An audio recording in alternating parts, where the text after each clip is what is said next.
As the event draws to a close, we fill up small pouches with flower petals to make sachets. Once we seal them, the wind collects the remaining petals from the table.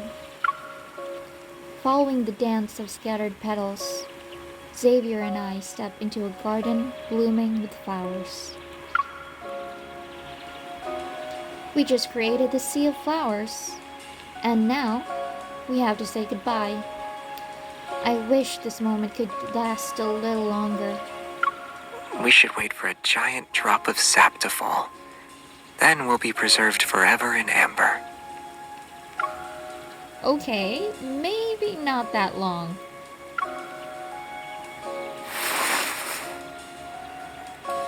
I feel an arm around my waist. I'm pulled into an embrace that's softer than flower petals. If the sap really did fall, then we'd be just like this. We'll be together for many, many years. His cheek brushes against my hair like a butterfly lingering on a flower. I guess it'd be romantic if we ignore the whole suffocation part. Most people don't laugh when they're having a romantic moment.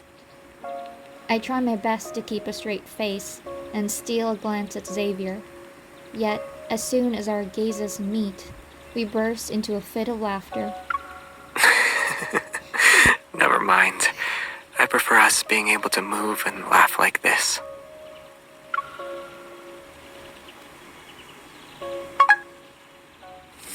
While I'm adjusting my camera from a high vantage point to take some last-minute photos, something catches my eye.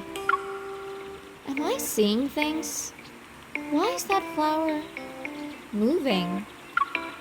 Xavier, I think there's a wanderer in the flower bed. As I speak, the weird plant becomes even stranger as it suddenly shoots up and takes on a human form. Where? It's on you.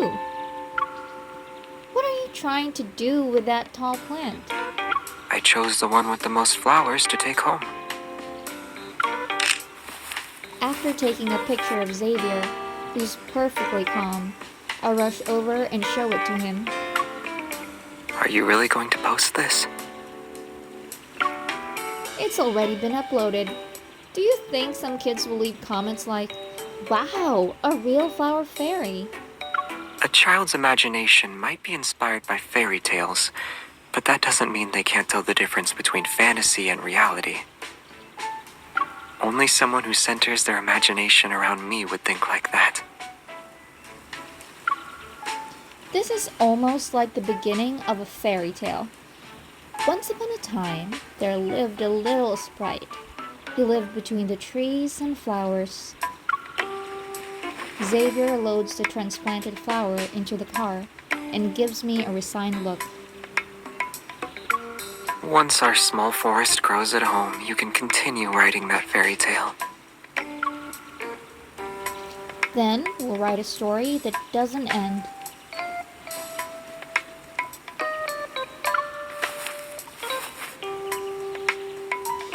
Just as I'm about to get into the car, Xavier reaches out and stops me. Since we made these pouches here, shouldn't we give them to each other before we leave? I almost forgot.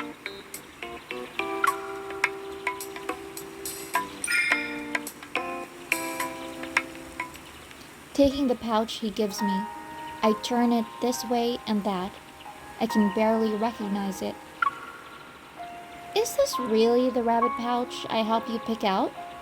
It's so full that it looks like a chubby bun. Well, someone said that whoever puts the most heart-shaped petals in their pouch gets to give out more love. I learned it from you.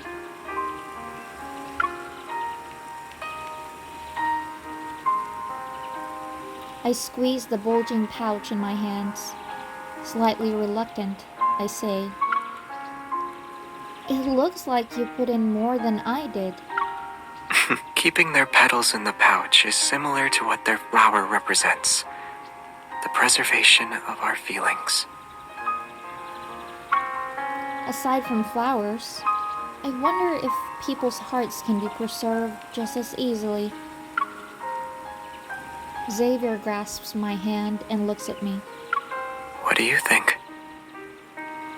This heart is already being held in your hands, right?